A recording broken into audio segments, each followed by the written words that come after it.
Hello friends, आज हम लोग पढ़ने वाले हैं क्लास 6 की एक बहुत ही ब्यूटीफुल पोएम जिसका नाम है डोंट गिव अप। ये जो पोएम है वो लिखी गई है एक अमेरिकन पोएट के द्वारा जिनका नाम है Phoebe Cary. And it is a very interesting, encouraging और the inspiring poem for all of us. Phoebe Cary हमें ये बताती है इस पोएम के द्वारा कि हमें जीवन में कभी भी हार नहीं माननी चाहिए, कभी भी निराश होकर एक कोने में नहीं बैठना चाहिए। हमेशा कोशिश करनी चाहिए अपने सपनों को पाने की, हमेशा कोशिश करनी चाहिए अपने गोल को अचीव करने की। तो चलिए हम लोग समझने की कोशिश करते हैं कि फॉबी कैरी ने इस पोएम में हमें क्या समझाया है, क्या समझाने का उन्होंने प्रयास किया है। तो पोएम का नाम है डोंट गिव अप, और डोंट गिव अप का मतलब होता है कभी हार नहीं मानना। तो पहले स्टैंजा में क्या लिखा है?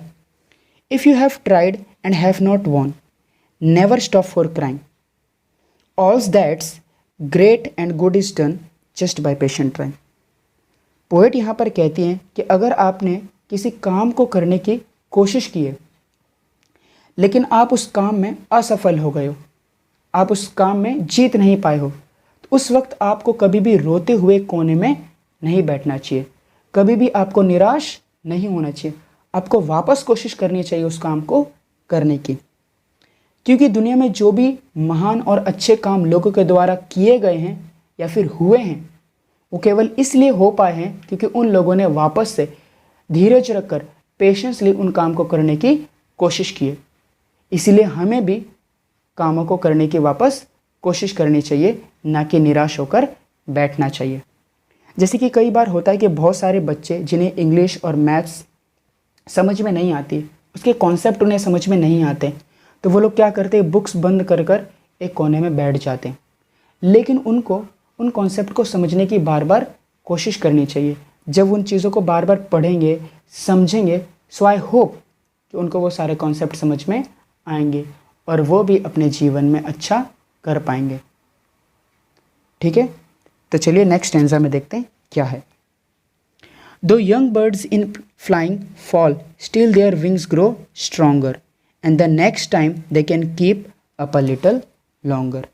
यहाँ पर पोएट कहती हैं कि जो पक्षी होते हैं जब वो पहली बार उड़ने की कोशिश करते हैं, तो जब पहली बार उड़ने की कोशिश करते हैं तो वो एक दो कोशिशों के बाद गिर जाते हैं, और ये गिरने के बाद ही उनके जो विंग्स है वो स्ट्रांग बन पाते हैं, और जब अगली बार वो कोशिश करते हैं उड़ने की तो इस बार वो अपनी कोशिश में सफल हो जाते हैं और इस बार वो ऊंचाई पर उड़ पाते हैं।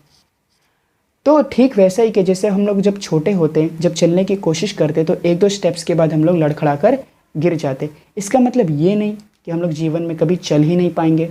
हम लोग फिर से खड़े होते हैं, फिर कोशिश करते हैं, फिर एक दो कोशिश के बाद हम लोग चलना शुरू कर देते हैं। कुछ समय के बाद हम लोग चलना शुरू कर देते हैं और एक दिन हम लोग ठीक से चल पाते। तो हमें भी अपने जीवन में बार बार कोशिशें करती रहनी चाहिए। ठीक है, तीसरे स्टैंजा में देखते हैं।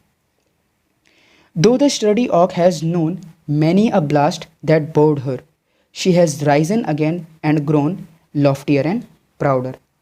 यहाँ पर स्टडी का मतलब है स्ट्रॉन्ग, और ओक का मतलब है एक ऐसा पेड़ which is very tall and strong. तो जब हवा का तेज़ झोंका या फिर हवा का जब तेज़ तूफान आता है तब वो तूफान इस बड़े से मजबूत पेड़ को अपने सामने झुका देता है। उस वक्त ये जो ओक ट्री है वो तूफान के सामने हार मान लेता है। लेकिन जब ये तूफ़ान चले जाता है, जब ये तूफ़ान वहाँ से चले जाता है तो उसके बाद वो जो ओक ट्री है वो वापस से खड़ा होता है, वापस से ग्रो करता है, और इस बार जब वो उस फेलियर से विक्ट्री हासिल करता है तो वो अपने आप को बड़ा ही प्राउड महसूस करता है, अपने आप पर बड़ा ही प्राउड फील करता है।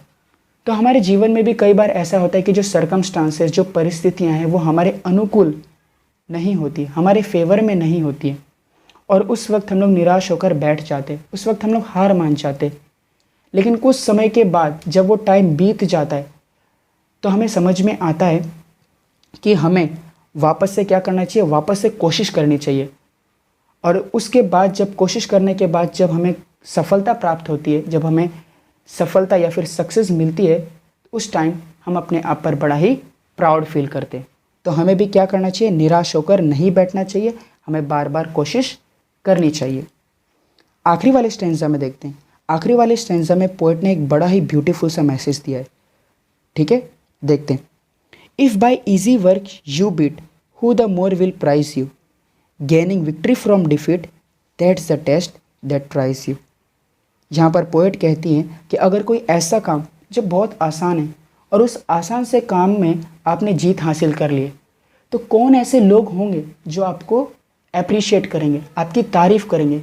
ऐसे बहुत सारे लोग होंगे, ऐसे बहुत सारे लोग होंगे जो आपको उस काम के लिए अप्रिशिएट नहीं करेंगे, क्योंकि वो तो एक ऐसा काम था जिसको कोई भी कर सकता था, जिस काम को आपने भी कर लिया। तो ऐसे टाइम पर बहुत सारे लोग आपको उस काम के लिए अप्रिशिएट नहीं करेंगे। लेकिन पोएट आगे कहती हैं कि अगर आपने कोई ऐसा काम किया हो, ऐसे काम में विक्ट्री हासिल की हो जिस काम को दूसरों के लिए करना बहुत मुश्किल था, आपने हार के मुंह से जीत को छीन लिया।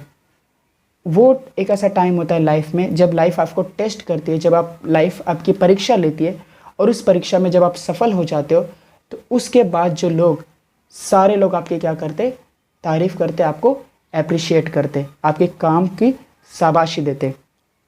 तो वो जो विक्ट्री का टेस्ट होता है, वो जो विक्ट्री का स्वाद होता है, जीत का जो स्वाद होता है, वो बहुत बढ़िया होता है। ठीक है, यहाँ पर आप देख पा रहे होंगे कि जितनी भी सारी पिक्चर्स यहाँ पर दी गई हैं, ये सारी पिक्चर्स में जो एक्टिविटीज़ हो रही हैं वो एक ऐसी एक्टिविटीज़ है जिनको करना, मतलब जिसमें परफेक्ट होना या फिर एक्सपर्ट्स होना काफ़ी मुश्किल है। मतलब उनको बार बार आपको प्रैक्टिस करना होगा, तभी आप उस चीज़ों में अच्छे बन पाओगे। लेकिन अगर आप पहली बार ही उन चीज़ों को करके छोड़ दोगे तो आप कभी भी उन चीज़ों में अच्छे नहीं हो पाओगे। इसीलिए हमें बार बार क्या करना है, कोशिश करनी है, बार बार उस चीज़ की प्रैक्टिस करनी है, क्योंकि हमें पता है practice makes man perfect. So I hope आपको ये पोएम समझ में आई होगी। अगर आपको ये वीडियो अच्छा लगा या फिर ये पोएम अच्छी लगी तो इसे अपने दोस्तों के साथ शेयर कीजिए, इस वीडियो को लाइक कीजिए और मेरे चैनल को सब्सक्राइब कीजिए। तो चलो मिलते हैं नेक्स्ट वीडियो में।